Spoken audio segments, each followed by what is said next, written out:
Infosystems YouTube channel.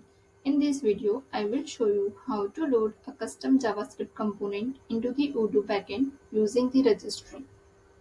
Let's begin by creating the backend model.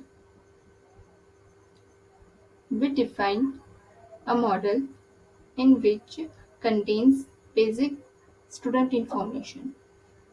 Now comes the main part, JavaScript component file.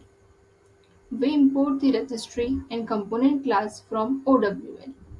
We define a component, show notification action, assign a template to it, and set up a click handler.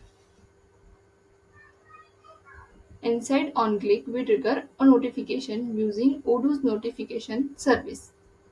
Finally, we register the component using registry and we give it the name notification button.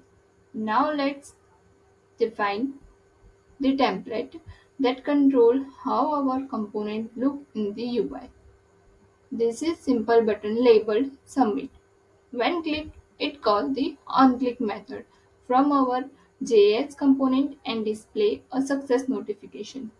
Let's see our form view where the custom button will appear. In the header, we use widget notification button. This tells Odoo to insert the component we registered earlier. The last step is to tell Odoo to load our JS and XML file inside the manifest. Load this file only inside the backend interface.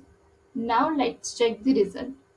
I will go to the student form view and in the header you will see our submit button. When I click on it, a notification appears. The student is submitted. This means our custom JS component is fully loaded and working inside the backend. Thanks for watching. If you found this helpful, please like, comment and subscribe to our Kanak Infosystem YouTube channel.